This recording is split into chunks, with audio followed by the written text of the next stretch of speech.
Epic Action, a Star Wars Unlimited podcast. Your source for community building, tournament tips, deck building discussion, and all things Star Wars Unlimited. Welcome back to Epic Action. I'm your host, Raul. I'm here with Nick and Paul. How's it going, guys? Oh, good, man. Great. Good. Tired after Wednesday. Apparently retired because my intro took me like 6 times to get through. Jeez. Yes.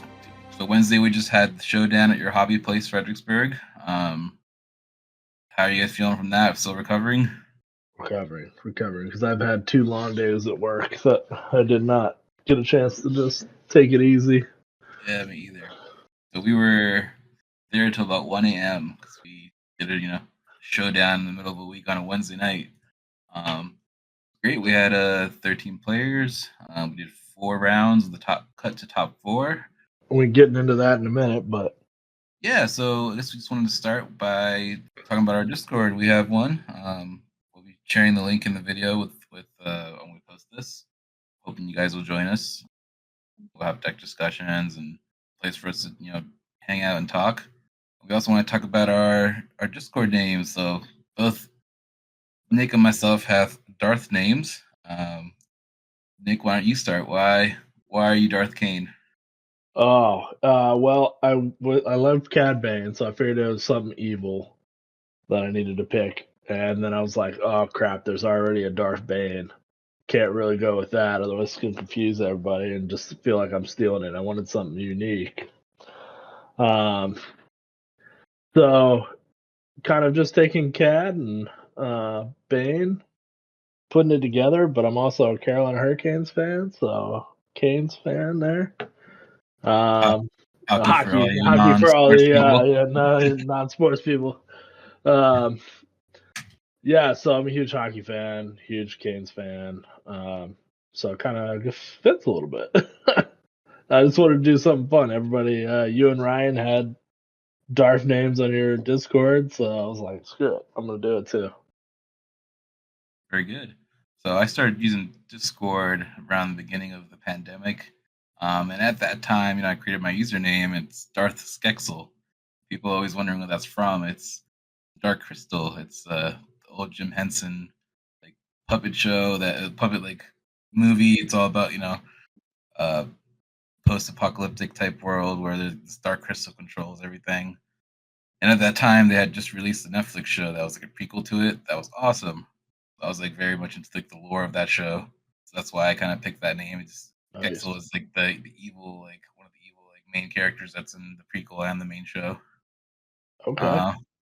Yeah, so I like all types of science fiction, not just Star Wars. So I was very sad when that show got canceled. Don't want to talk about that too much. How many seasons did it have, or did it just do the Netflix one and done? It was the one and done. It was one of those things where it was a very well done show, but I think the production cost way too much to keep up with. The whole thing was puppets. So I can see why it's expensive, but it was very cool. If you're all interested, check it out. Yeah, you should send it over. Yeah, Paul. So you don't have a Paul. Why don't you have one? All right, guys. So this has been a big topic of debate: is why is there no Darth name for Paul? And it's simple, guys. It's not lack of creativity. It's just I haven't fallen victim to the dark side yet. Okay, this guy. I'm just the Legend Antilles out here flying my ship, and everybody's like, "Yeah, come to the dark side." I'm good. Waiting for your set 4 to really shine there, right? That's right. Maybe one day. We'll see. Oh. If the Force wills it. Nice. Okay. So, kind of the episode start real quick. We're going to be talking about the Showdown, how we did. We're going to be talking about the PQ that Nick is going to tomorrow. We're recording this on Friday, so hopefully get done. And stuff. Let's go. Yeah. Then just kind of some next steps for the cast. So, why don't we go right into the Showdown? So I actually ended up getting some camera equipment. I was able to record quite a few games. We recorded 1 game each match, and then top tables for the top 4. So we'll be going through that. I'm still trying to figure out exactly what we're gonna do with it because I can't just I could just post the whole episodes. What are you guys thinking? Did Posting you this. stop recording in between each one, or? I did, yeah. I mean, might as well. I think we had separate audios, so it's not like we really have to talk Yeah, over it. I have to listen because I didn't give Nick the heads up that we should keep PG-13, so there might be some language in there. I was ribbing the crap out of Hunter and Jeff there for a little bit. So So yeah, we'll see. Yeah. so I took item blue because that's all I really know how to play. Generate. Nick likes to remind me every time. Yep, I did make a few absolutely. changes to it from what I was traditionally playing. I kind of took a look at that list that the Vegas PQ winner did, and pulled a few things from there. So Thank had God you didn't pull the attitude. Apparently. that's wild. Um, yeah, we don't need to get into that. So, Listen, your hobby place was the exact opposite of what we've heard from that. yeah, no, we're super welcoming. Everyone's kind. No one's throwing cards at each other. So yeah, I added a few things. Like it was funny because I was shuffling my deck right before we started, and one of the cards fell out, and it was Luke Skywalker, and Paul was over there standing by. He got a glimpse of it, and he's like, "Oh, that's spicy. That's new." So I had that in there, and put Bounty Hunter crew back in that I had kind of took out for a while. Cycled that Vigilance over and over. So a lot of games I was playing Vigilance like 4, 5, 6 times. Pretty nice. Wow. Yeah. What about you, Paul? What'd you bring? I brought the double bubble Han yellow. Tried to get that to go for me pretty well, and I mean made it to the top 4, so pretty happy with that. Han yellow is a bit of a harder deck to play, and I see just as much success as I do unsuccess with it. So Okay. And it's that's kind of does that hinge on the tech DJ combo? I did a little something different this time around. Like I played Han yellow and I played a lot of Han green, and I opted for like lower Han solos, right? So it was like 2 Envious Nests, 2 Han solos instead of going with the 3 of each. And I went deeper on Plo Koon and brought in main deck 3 new adventures. So set 2 card, lets you replay stuff, and I like the synergy a lot with things like what I was really trying to get to happen, especially with our match Raoul, was Bodhi Rook and New Adventure, right? And Mm-hmm. it'll pull 2 of those cards out like boom, boom, and it's real cheap. It still gives you action, and Han lets you resource again, so you can still come up with another 3-drop after you do it. Definitely. So Yeah, the that hand hate. DJ Tech combo doesn't go off. Fair. Yeah, the hand hate was real, and it's probably like, my biggest weakness, and kind of my downfall in the end. But we'll get to that after Nick tells us what he was playing. Oh yeah, so I decided to ditch the Watt Tambor. Went back to Boss Green. I figured since I got a showcase, I might as well play it. It's an interesting version of this. I don't know if it's necessarily what I like, considering that it's very slanted towards ground units. I like the ramp. I made some changes to the one Paul sent me from the North Dakota PQ winner. But there's literally like no space pretty much until you get to what you call it, the 6-drop red one. Space on the name right now. Ruthless Raider. Rufus Raider. Mm-hmm. Yeah. So I like that. I changed it from 2 Piats I went to 3. So another way, just making sure I'm getting that out for an ambush. It worked most of the time. I think the only time it wasn't working was against Raul, and that was a rough one. Almost got it in the first game. I think I changed it from the Store Showdown Wednesday to what it is right now. It has 3 daring raids. We'll see if that survives till the morning. Try not to change too much between now and then.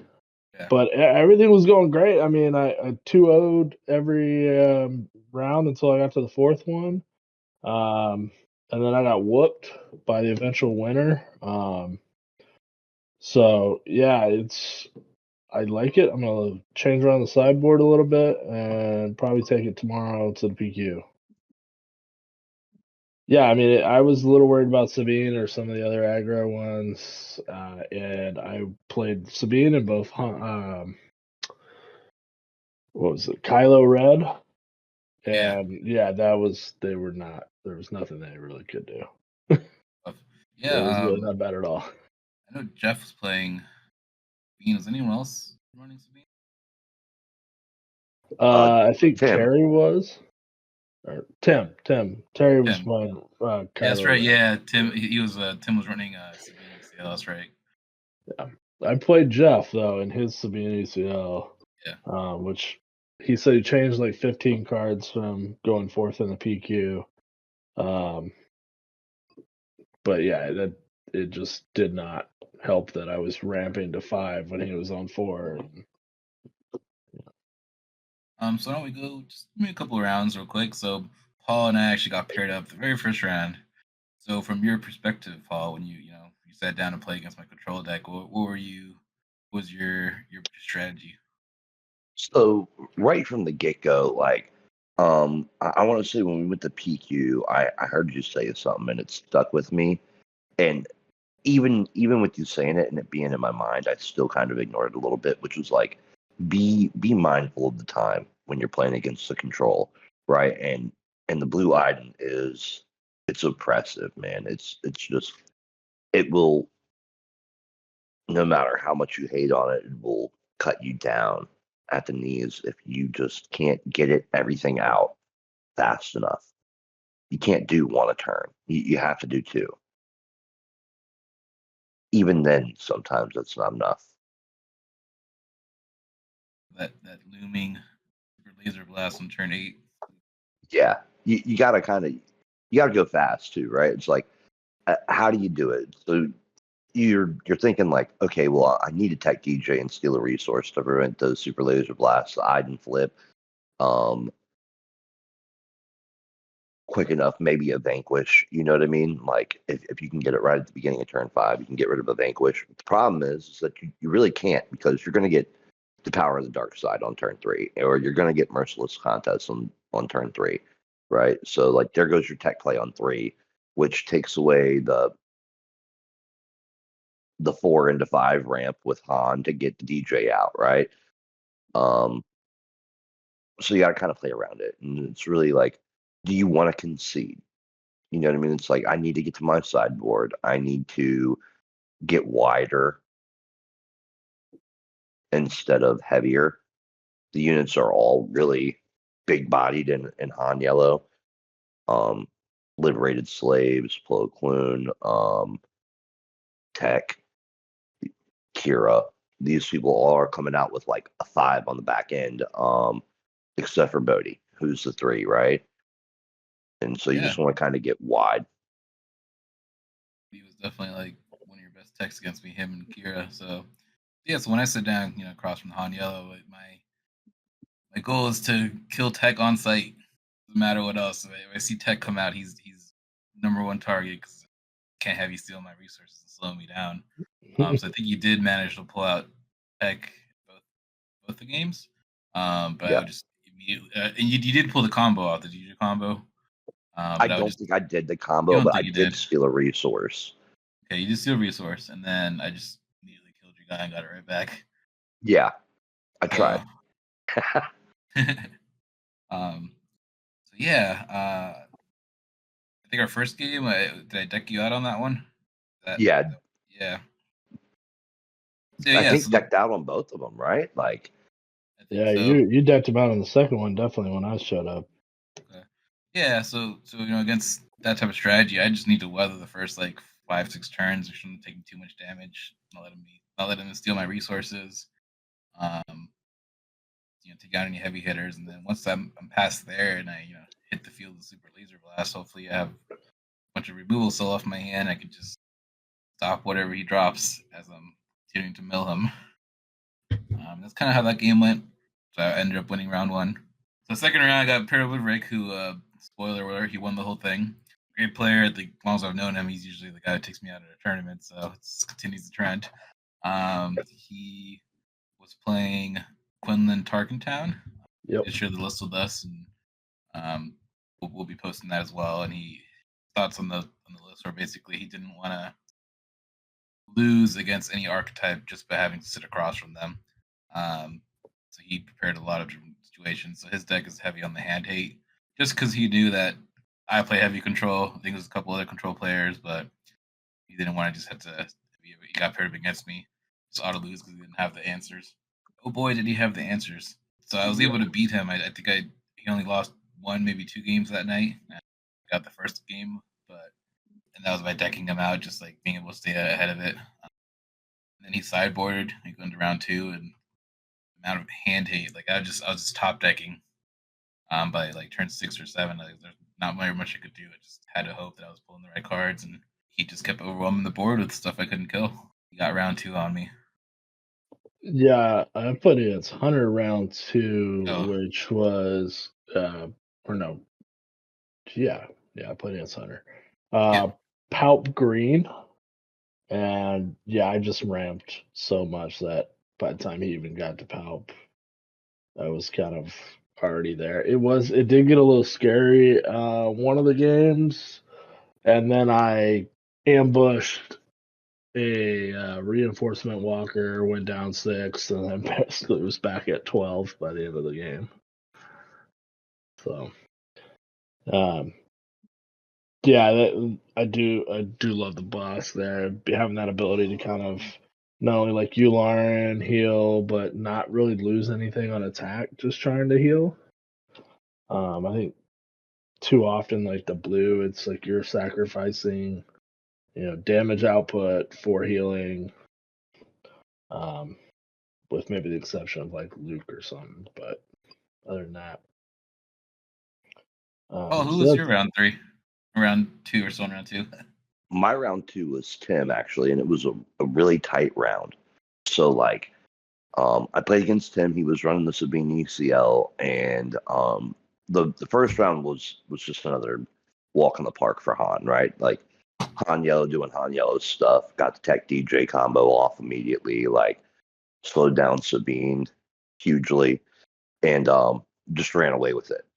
But game 2 and 3 did not go like that at all. Call it bad RNG, call it what you want, but he did everything that Sabine does for round 2, and it felt like a complete turn of events. In fact, I was worried that I was going to go 0-2. Really, it came down to one action, and I got, I just had the right cards at the end of the game, where I was able to surprise strike 2 units into his base and take the win. It was like I surprise strike with Han into his base for 9, and I surprise strike, I think, with the Falcon or something for the 6 to finish the game off, and like got super lucky. He played great, and it was Sabine ACL doing Sabine ACL stuff, and he even got the wrecker out and took out Han, and it looked really like I wasn't going to win this game, and just really top decked out with 2 surprise strikes. I had a few games where I was at 28, 29 damage, and the item blue thing came back. I think was their game against Nick.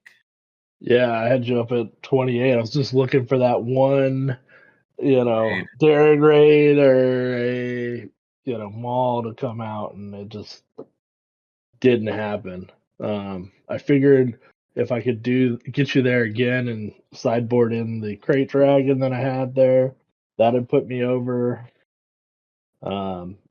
Shocker, spoiler alert, did not happen. The second game went way worse. So that's kind of where I'm looking at with sideboard changes is what can I do against those like hard control. It seems to be where it struggles. Other than, I don't know, like Quinlan Tarkentown really, struggle there too. So yeah, I guess we're kind of skipping ahead a little bit. We played in the semifinals. round 3, we put you back on the streaming table because you're playing as Jeff, right? Yep. So I played Jeff. Good. Yeah, I played Jeff, and we were done in like 5 minutes. I ramped probably twice in both of our games, and like I said, I had hit Bosk out before he pulled Sabine out. He got a dark saber out one time, and I knew he was going to play it, and so I played my phase 3 dark troopers, and I'm like, okay, it's a waste of your little dark saber because I'm just going to hit you with. I don't know if I hit him with Boss or one of the other ones. But I took Sabine out just immediately both times. And so he never really got going at all, and it was rough. And he had to use the ECL just to get kind of back into the game, which really put him on the back foot. As I said, I was up 2 resources already. I think by the end I was hitting like 6 resources to 10. Who did you play? What did you play against round 3, Paul? I played against Dylan.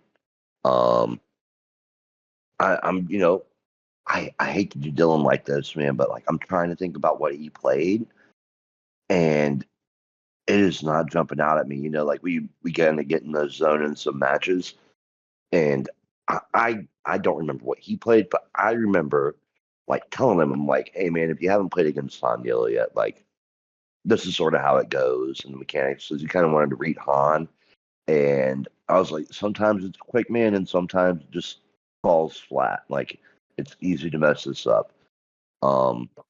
But everything worked every time, and it felt like what Han Yellow's ideal play is supposed to be like. And it was a quick sweep, and I almost felt bad about it because it just felt too clean and perfect. Like when you play Boba Green before his ban was, and it just felt so mechanical. It's like you're going to do this and this and this and this and this. It's like I got a DJ and tech in both of my opening hands. I knew that tech was coming down on the 3rd turn. I knew that on turn 4 that DJ was coming out with an extra resource. You know what I mean? It's like boom, once I steal it, Han slipping, and it just at that point when you got Han out and they're sitting on, 3 resources, 4, maybe. That's super hard to overcome because you got a 4-6 going in and they're looking at like a 3-3, maybe a 3-5.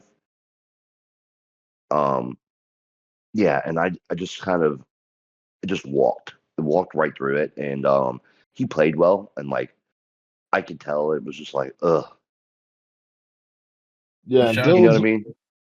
Dylan's one of the new guys that came out, right? Yep, He was I was gonna say shout out 4 people. Yep, shout out to Dylan. Yeah, I was actually talking to him earlier today. He's give us a little follow, so hopefully we can get to this episode. Nice. Yeah, he's one of the newer players, so we have all skill levels represented. For sure. Seemed like everyone had fun, no matter where they placed. So. Yeah, I mean, even whoever ended up losing out, they stayed like another round of us playing, and they were all playing still. So yeah, like I said, it seemed like everybody had fun. Everybody was there early. I got there an hour early, and they were like, I think I was one of the last people to show up. Yeah, I think the tournament started at 7, and a lot of people showed up at 5 just to hang out and play some games. So really exciting. Yeah, so that's actually like a pretty common occurrence. People come early, so if anyone's looking to get some games in prior to the tournament, just reach out. Most people, a lot of people show up at 5 and get some practice games before, or just a good chance to try either Twin Suns or some new deck. Yeah, I threw a Palp Yellow last time. Palp 2 Yellow, of course. My 3rd round opponent was Sean, and Sean's playing Yoda Mill. So yeah, we've played before a few times, and it was interesting. He was afraid to pull Yoda out. I think he didn't deploy him like 2 games because he was afraid that I just was gonna blast him immediately. And he wasn't wrong. I had Rivals Fall in my hand or something to take him out. like if you were, but like I think he needed to go ahead and jump him out, make me play the card. Um, but yeah, we were both. We actually played pretty quick, but we were both trying to mill each other out, and I unfortunately had Bounty Hunter Crew where he didn't. So he first game he did snipe my one main deck restock, but then I played Bounty Hunter Crew and got it right back. And then game two I had the 3 restocks, and I think I was able. I pulled Vigilances very early on, and I think milled him out his of his restocks, and just he's in that mill game. He couldn't get him back where I could. Yeah, so moving on to round 4. Yeah, this is where things started to get a little rough. It's like we started at 7, and now we're going to go into 4th round before the top cut. Yeah, I thought we were only doing 3 rounds and then going to top cut. So when they announced the 4th round, I was like, wait, what? Ooh, yeah, that one ended at 11 o'clock at night. I was like, oh boy, I'm not going to be able to work. About 10 o'clock. So we're already kind of like, fatigue is setting in, but you marched on. So this is where you played Rick. Yeah, and it was a quick, rough one. I didn't get any ramp early, and really my middle draws just didn't have what I was looking for. So it was really interesting. I had trouble drawing bounties on my opening hands even after mulliganing. Yeah, and I tried to make it a little bit lower after that first game, and it just did not matter. So another one I want to kind of consider what can I change a little bit. I think a lot of it hit me with the looking at the deck list here, the surprise strikes, the hot shot blaster, daring raids. I mean, just one after that. He dropped 2 surprise strikes on me in one turn. Yeah, so I mean, he played it great. He played it like right as things came up. It was perfect, but yeah, it was just rough to deal with. First game went better than the second. And the second was just real rough. Played Colby last round, and again, I'm sorry, buddy, I'm blanking on what you played. But he's also a newer player. I think he's come out a few times before. Decided to play a game, so we had fun. I think near the end of the round, his buddy came over and just was watching the game. He's like, kind of telling him that my deck, all it does is kill his guys and try to get rid of his deck. Paul, you played? I played Matthew, and honestly, I played Dylan in the 4th round, and I know I went into Dylan earlier for the 3rd round, but I played Matthew. I don't want to leave him out, so I'm going to swap his spot here. I played Matthew, and he brought he's brand new. I think maybe he's been playing for a week, and he brought in a starter deck a little bit modified. He was running Ahsoka with Coordinate. And he got Coordinate online actually a couple of times against the Han Yellow and did some damage. But I told him, I was like, hey man, like I get it. You're running the starter deck, and I worked with him to explain everything that I was doing really well and talked to him through it and just made sure he was having a good time. Han Yellow is pretty oppressive in those kind of circumstances where it's just unit heavy and you might be a little bit newer. There's a lot of mechanics happening there and a lot of stuff that happens at once on a turn that almost, if you're brand new and you're looking at it, it's like, hey man, you're cheating. I was just trying to explain to him like, nah, here's reminder tokens. Like every time that Han puts in a resource when he flips.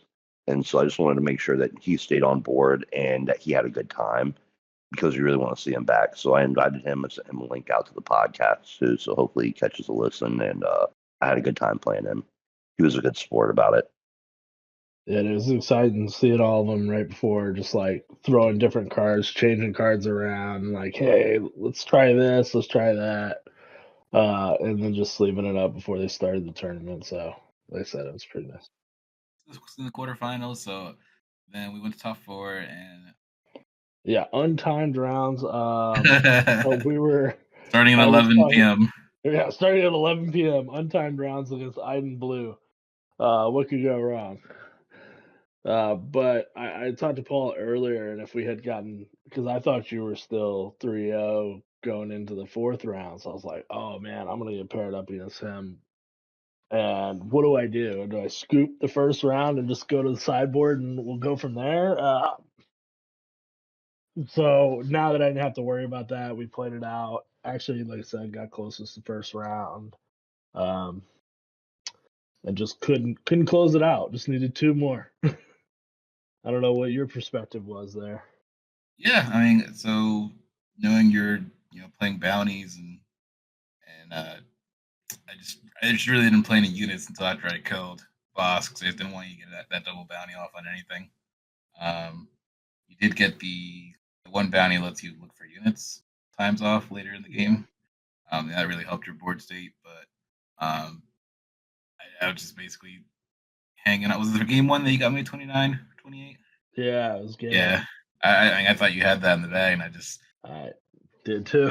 it was Just right at the end, I had both of my guild targets were at the bottom of my deck, and so like right at the end, I'm drawing them, but you have no units out, nothing I can do, and it's just like, all right, cool, I'm out of cards.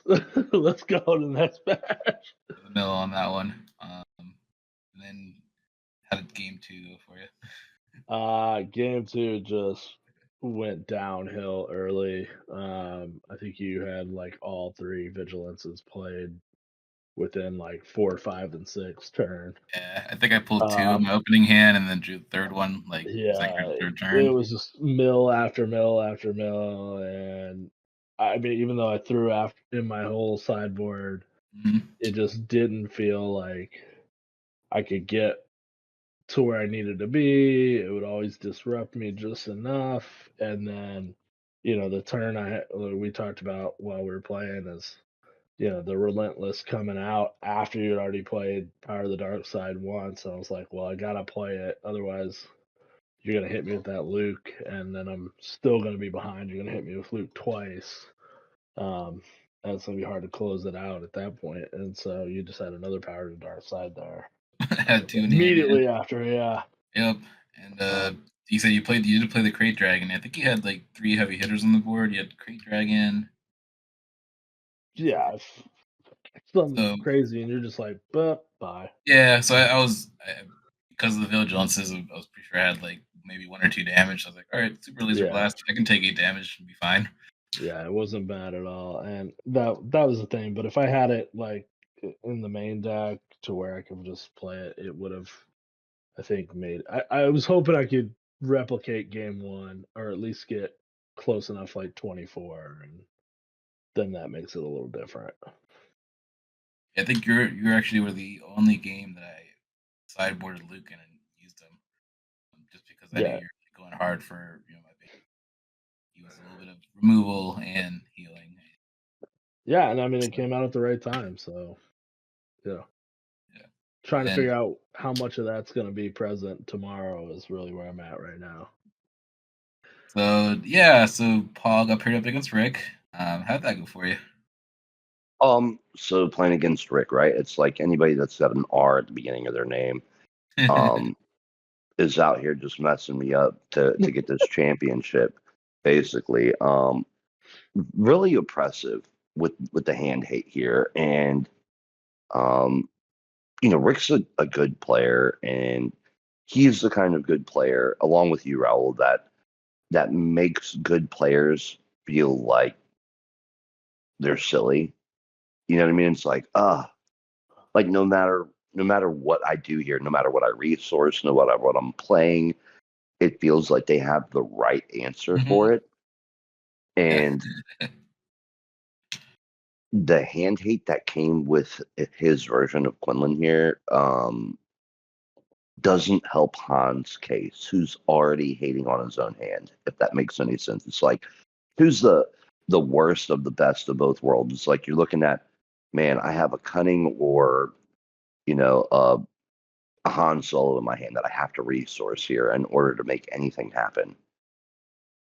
And sometimes you just have to play the cunning, and sometimes you have to make that hard decision to resource it. It's like playing against Raul. Nick was watching me, and he was like, "Why did you resource the cunning? You have to play it." And I was like, "I can't." 2 cuttings. Yeah, and it's like you can't play it. Like, what you're gonna you bust up, you pump up the unit, you give him the 4-0 to go for the swing, and Raul's like, "Yep, take him down." You're not going to do that over here. There ain't going to be no +4/+0 out here. And it felt a lot the same when I was playing against Rick. And when I had something going, when I really feel like, all right, I've stabilized, I'm going to take control of this game, he like force throws the Han out of my hand and whacks my Kira, and then all of a sudden I'm looking at like an empty board with a Falcon on the side, and he's getting ready to play an A-wing and daring raid or something like that, and it just felt like every answer hit.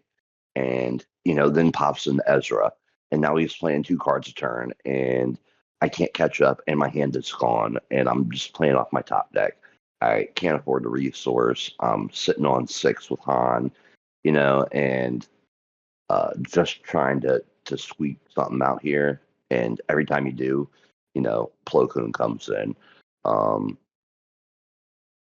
The Falcon comes in and ambushes you out, and then finally he gets the Han out. You know what I mean? And it's like, okay, well, you did what I was trying to do, so good game.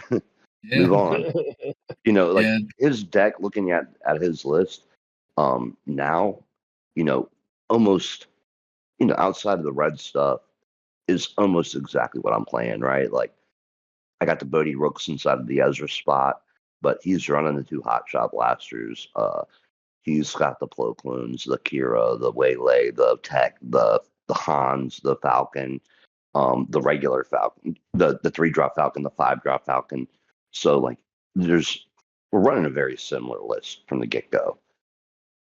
Kira's what killed me at times. Just he got me one time with overwhelming barrage, and I'm just like, oh my gosh, I'm sitting trying to get to 8 just to play it or try to get rid of her, and then that was just like a secondary threat to me. I had to get rid of the other stuff. Yeah, he got me with Kira as well one round.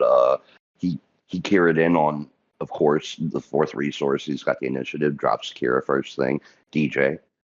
So DJ's not coming out that turn, even though Tech's on the board ready to do it. So yeah, stifled the resource steal there. Yeah. So we'll go into the last round. So Paul, Rick versus myself in the finals, and Just after midnight. yeah, just after midnight. Going for a 3-peat because I did win the first 2 showdowns at the store, and I was there trying to get that 3rd spot, the hat trick. And I was hoping again to win the first round because he didn't have as much hand hate, but Rick does what he does, and he knows what to resource and what to keep, and he seems to have the right answer. It's always been my experience playing against him over the last couple of months. Is that he knows what he needs to hold on to and when to play things at the right moment. And that kind of how our game went.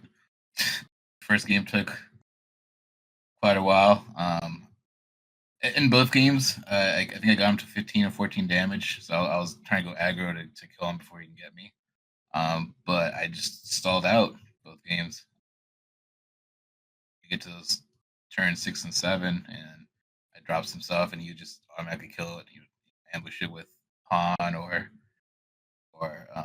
waylay something. He must have waylaid my Avenger like between our 4 games that we played. 5 games? We played 5 games because our Swiss rounds. I won 1, he won 2. So I think he waylaid my an Avenger like 5-6 times throughout those couple games. Just didn't let me keep anything on the board to swing at him.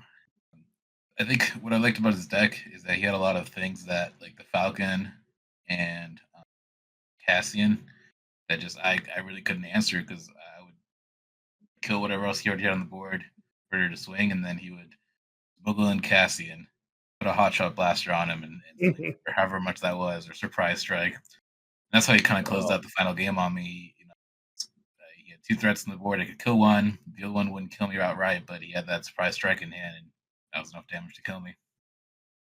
Then of course he also has the Falcon, which you put down, ready, comes in and swings. So he's just able to output so much damage that really can't be answered to. Because that in combination with the hand hate, he just had the perfect counter to my shenanigans, my degeneracy that everyone likes to call out.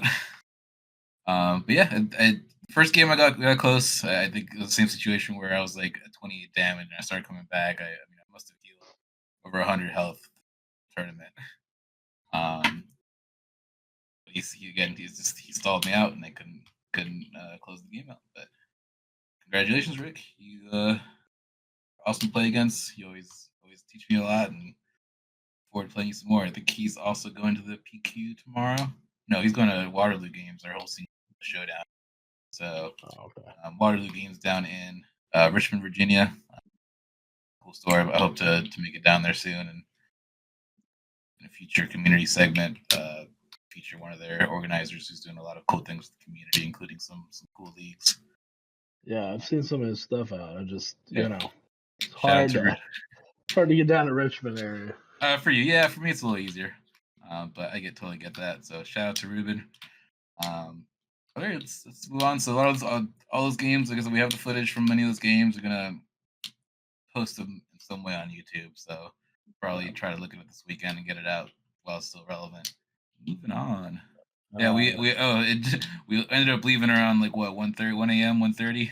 I know I was like Dude, getting yeah, to bed at 2 it a.m. was So rough. I got home, it was like 1:50, and I had to let my dogs out, feed them, get some sleep, and I was up 3 hours later. I could have called it after 4 rounds. I think we had an idea of who won and yeah, where everybody else stood at that point, and I think yeah, we could have ended it there. that's right. I mean, I'm a huge fan of cuts. I know it makes the game a little long, but like, I am too, but I think maybe we could have either nixed a round, started at 6, yeah. something. Either way, On a thanks Wednesday to night, Your hobby place are staying open for sure. yes, yeah, thanks to your place. 100%, 100%. Thank you, Tony, for staying there with us and keeping the lights on for us and running these events. We always appreciate it. Yeah, absolutely. Your hobby place is great. Shout out to Jeff, man. I made it into the top 4 through a tiebreaker, which came down to like the third The tiebreaker. You third know what I mean? tiebreaker. It wasn't just we were both 3-1. I think we were the only besides Nick. Nick was already in, but we were the 2 3-1s that were kind of like battling it out through these tiebreakers to get in, and I think I got lucky there, and it just boiled down to opponents' wins. Yeah, 'cause And you guys were tied on the first 2 tiebreakers. yep, First tiebreaker 47.9%, second tiebreaker 66.6%. The last tiebreaker you had 48.6 and he had 45.4 on yeah, so opponent's just game squeaked win in. percentage. Yeah. But I will say there was like no real controversy. It was obviously pretty clear. We knew right at the minute everything finished up. So I guess a little shout out to Melee for making it simple and making it clear like who was moving on. And nobody was having any issues. So All right, so let's talk a little bit about set 4. We're in preview seasons, full swing. A lot of the cards are getting spoiled. Started to get some deck ideas. I'm really liking the capital ships. I'm not quite sold on the pilots yet. I mean, I think we got to see more. I'm already kind of on record of being a little bit of a preview hater. I think it's a little much at times. I like to open my cards fresh and not know like everything that I'm getting. So it's kind of like still a new experience. So I'll avoid some of them till the end and just be like, yeah, I know what's coming out, but I don't really know. I haven't really read it and digested it and done all that yet. But I think the one initial thing I did see I really like Piat as a unit leader coming out. I think that's going to be crazy. Like you just said, the capital ships looking cool. Lots of different ideas there. But Piats on Piats on Piats. That's all I know. Paul, what are you looking forward to? On the other side of the coin, like I'm thinking that everybody's talking about like upgrade hate and um, pilots, are just going to immediately get upgraded hated out of here. Um, I'm thinking that there's going to be enough pilots that you're going to be able to really do some fun stuff in space and on the ground by stacking pilots and stacking ships to force them to upgrade hate or to hold it. You know what I mean? You're going to make some really critical decisions out here with things like disabling Fang Fighter. For them, it's like, when do I play this? When can I play disabling Fang Fighter? And one of the big cards that sticks out to me is the little Annie unit, right? The Anakin Skywalker pilot, where it's like you pop him on, he gives it +2, +3, I think. Maybe I'm wrong on the numbers. Don't quote me. But as soon as the attack's over, he pops back to your hand, right? Now pair that up with like a pilot leader, and they might have one upgrade hate in their hand or something like that. They're like, all right, we're prepared for that leader to pop out. But when you're talking about like 2, 3, 4 pilots as options on these ships, it's like, who do I upgrade hate? Okay, well, get rid of your Anakin. Okay, well, all of a sudden, you know, another pilot leader pops up. Was it Chewbacca? Maybe Chewbacca pops up and hops in the ship and is swinging instead. Now you can't get rid of them. Right. You know what I mean? Like, I think there's going to be some critical decision making with upgrade hate, and that's why the devs are like, don't worry about it. It's not as bad as you think. When we look at it on the outside, we're thinking like, And I mean, if people confidence want to, kills your leader. Like bamboozle yeah, kills your leader. if people want to stack their deck, though, I think with upgrade hate, and you want to do 6 or 3 disabling Fang Fighters, 3 confiscate, or add in 3 bamboozles. All right, cool. You're getting rid of a lot of upgrades. You're taking up a lot of space. You're not going to do a whole lot of other stuff. I still got that unit there. It's still going to attack. Right. A disabling Fang Fighter with just 2 health. I mean, that's getting taken out by pretty much anything. That'll get taken out by the tokens. On another note, like, there's other versatility too, right? It's like, oh, it's a pilot, but it can still be a ground unit. It doesn't have to be an upgrade. It could be a unit. Right.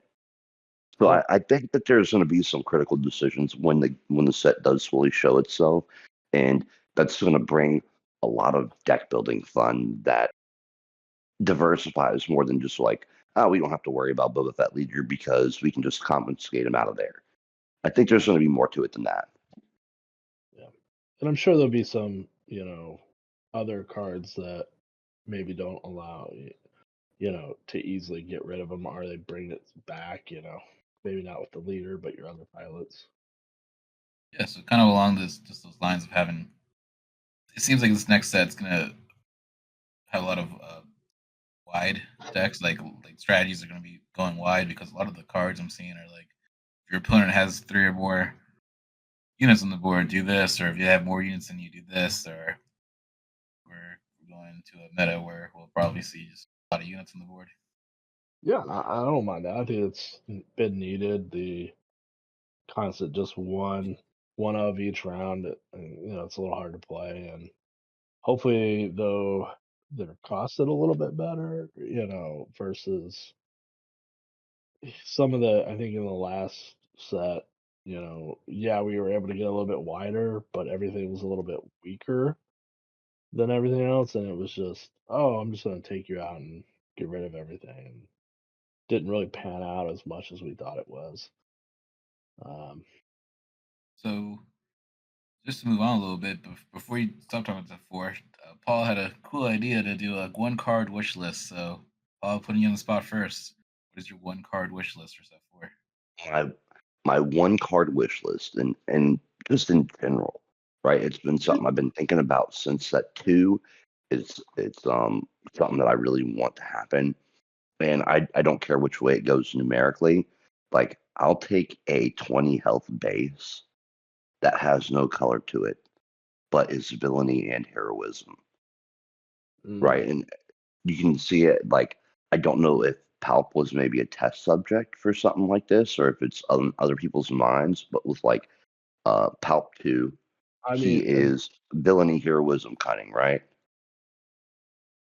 yeah, I've been thinking about that, or just a base that's like, hey, it's 30 point, but it's like the rebels have captured an Imperial outpost, so you can have your mono Luke, villain, um, villain hero build or whatever, and then, but I think that they're probably gonna wait till a set with where they have a mono leader too at the same time, like a double blue or a double green leader that's not villainy or hero before I see that. Right. And that might be the case, but just wish list wise, I would like to see a base that allows me to play one color, whichever my leader is, Right. and just even if it's two different bases, right? We have a villainy base and we have a heroism base, and then you Right. can choose based off of that. It's like, oh, you got villainy colored leaders and you got heroism colored leaders, and you could take the opposite base to be able to make that one color deck. That's like you don't get double yellow or double blue. Right. You get blue and you get Yeah. heroism and villainy, or you get green, heroism and villainy. And then I think that will open up a lot of neat deck building things. And that's my one card wish list. I dig it. Yeah. What do you got, Nick? Mine is a wish I've had for a while, but they've already kind of confirmed it on their initial like little previews of bases that are more than 30 health. I don't mind taking a -1 or a -1 to attack or defense. Give me a 34, 36 point health base, and we'll have some fun there. I think that'll open up just as much, options. Like your leader, yeah, okay. If I lose 1 health on my leader and you're getting rid of it on the turn I deploy it anyway, then it really doesn't, it's not really that much of a penalty. That's 4 extra health might be all that you need just to survive that 1 extra turn. Yeah. Potentially kind of be not a handicap, but it gives you a little more breathing room to make a mistake or two. You have that a little bit. I was going to say, I'm, just thinking about it. Maybe there's a base that says you can't ambush. And so that's what you get your extra life for. Mine's a little silly. So my favorite character is Ahsoka. Yeah. I really enjoyed the show. Okay, so there's a little. It's kind of a silly scene if you think about it, but Okay. seeing where she's on the ship in the asteroid field, she goes out on her ship, and she's fighting the ships, like Oh, basically. yeah. Yeah. So what I want to see is her ship, but with the ability to attach a ground unit to it, a ground unit can attack space. Interesting. Okay. So it could be any That's ground unit. interesting.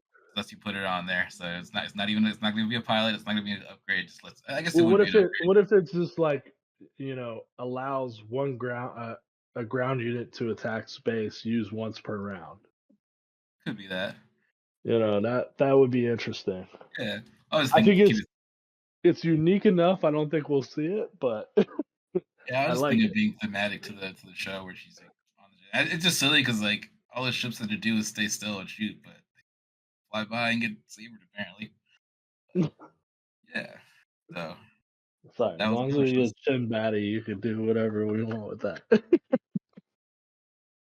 So cool. We're coming up on the end here. We can real quick talk about there's been some discussion on the game state, where it's at, where it's going. Some people are maybe cautious of where it's going, but I think it's in a pretty healthy state. A lot of the initial hype has died down, so now we're like, just seeing the players who are like kind of in it for the long haul, still sticking around and playing. Yeah, I mean, I know we talked about it a little while back, as Set 3 was coming out, and we've had a few people that we've known through the year, kind of like, hey, I'm kind of getting out, moving on, doing other things. Um, and it's hard when you've like invested a lot and you see like your friends getting out of the game, and you want to make sure, hey, you're still gonna be here playing with me, right? I'm enjoying this time, and um, but I think that's also countered by, hey, we just saw 4 people that haven't been playing pretty consistently now show up to our tournament, and hopefully they're gonna keep coming back. So, one person leaves, 4 more show up. I think set four is gonna kind of make or break, depending on how it does. Like, not really like mechanically, but just financially. To encourage stores to keep stocking the game. So here's hoping they don't print it like crazy. Yeah, I didn't realize how rough that was. After the first set, obviously I couldn't get a lot of it, and I was like, "Well, just print more, just print more." And now seeing like just these stocks of set two, especially where people are it's hard to move, I think, and you're worried. I didn't realize how big of an issue I guess the overprinting was versus the underprinting and the demand being there. There's a little hope here. FFG has announced a lot of support, OP support. They announced something called sector qualifiers, regional qualifiers that'll feed into the Galactic Championship. Things can get pretty cool prizes like alternate art cards, playmats, buys in the first round of the tournament championship. So it's showing that they have a road plan, roadmap. They're supporting the game. Far they've been pretty good about sharing their Kind of plans. wish, I kind of wish they had announced these things a little bit earlier, though. I think the first one's starting in April, and then which I can't remember which one's which. The sectors of the regionals are more. I think the sectors are the ones starting in April, and then the regionals starting in May. Like it's coming up if you want people to travel to these things. I get it too. They wanted to. I think now that we're in step four, like we have like a much more fleshed out game. So I think that they're just waiting for that. It to me, it all leads back to like overstock and stores. You can't sit on your stock to sell whole, right? And that's I'm seeing this repeatedly with stores. Run draft events weekly, guys. Like Curio's doing it. You don't have to run the brand new set right now and draft. You can run those 20 boxes of Spark you just got from this reprint, right? Let's run a draft. If you get 16 people in here, you're moving 2 boxes right there, right? We don't have to pay Yeah. for a box. We get to look at a lot of cards. We have the option to be passed a rare that we may be looking for, and draft is great for people walking in the door. Not to mention that Star Wars has one of the best like draft modes out there. Um, it gives you a lot of options. You don't have to be completely reliant on who's to the left and right of you, and it lets new people look at all the cards. You know what I mean? Like if you're thinking there might be, on average 3 or 4 legendaries in the box. Lately, what I've been seeing is more than that, but um, these new people get to see the cards and from any set. Run a chaos draft. Open up a box of shadows and run a shadows draft. It doesn't really matter what it is. The regulars are going to come out and play regardless. We're going to come and play the draft game. We're going to play whatever you're hosting. Curio hosted a couple now, and really fun. We did 1 pack of each set. Man, it was some wild decks out there. Oh, but that seems fun. I really want to do it. I want to do a draft tournament. I think there's one going on tomorrow too. I was like, oh, if I had maybe known or there wasn't a PQ, I'd hit that up. But Maybe we can look into hosting our own chaos draft at some point. yeah, it'd be nice. Would be nice. Or we could just, our $100 collector booster draft. Yeah, I Carbon mean, like, packs. hey, it's not a terrible idea, right? Like, let's do it. We'll Yeah. get everybody in and we'll do the 3 packs of collector boosters, right? And like Yeah. something like that is super exciting. Now we know that's a heavy entry point, right? Not a lot of people are going to do that, but if you can get people on board for a collector booster draft and the products there, how exciting is that to be like, do I take the card I need or do I take this prestige treatment? You know what I mean? Like, It's first pack, first pick, always collector, or always the prestige card. I mean, maybe not though. What if it's a legendary? You know what I mean? Like, there's possibility for multiple prestiges with the last two slots, right? Like, you can get the legendary prestige in the last slot, I believe, or something like that, if I remember right. Like, I think the serialized cards are in the last two slots. I'd have to go back and look. I thought it was just one prestige, but it was guaranteed. Yeah, you But get it maybe guaranteed, I think, in the fourth slot, but in the last two, it could be any of the treatments, any of the cards.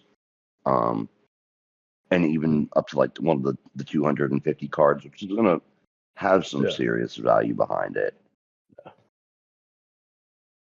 But that's exciting. We did to put something like good on the line so that people aren't just rare picking. Yeah, absolutely. All right. How many collector boosters did either of you get? I haven't purchased anything yet for the next set. I told him to pre-order me too. Oh, that's just because it's just right after Christmas right now, so I'm trying to get that expendable money back in the bank saved, so I can go out and buy some more toys. Stop buying all that Halo, you'll be all right. That'd be cool. I did buy a lot of Halo stuff and materials to 3D print terrain. So, quick plugs on our play nights. So, Your Hobby plays Fredericksburg Wednesday nights. Creo Cavern Springfield. It's a Friday night draft, Sunday premiere, and I want to say it starts at 12 or 1. We can, I believe. Yeah, we can. They have it on their website. What time does Huzzah play on Mondays? Huzzah starts at 6:30 on Mondays. I think the website still says 6, but I think they always start at 6:30 when I get over there. And then Garrison, 7:00 on Thursday. I think next week I can't make the Wednesday one, so I think I'm gonna try to rally some people to go to the Garrison on Thursday. So see some people there. Nick, good luck tomorrow in the PQ. Make us proud. Yeah, man. Try. Yeah, come back with the winner one, then I'm day one. I'm definitely going to Galactic Championships. I'm about to have like 80,000 miles for Delta, so I'm gonna go ahead and give that free flight. Well, take a notepad. Maybe take some notes in who you play, so you remember what the opponent plays. Yeah, definitely probably do that. All right, well, anything else? Yeah, Paul? Good morning, everybody. Have fun. Yeah. All right, guys, this is Epic Action Podcast. Oh, Nick. Oh.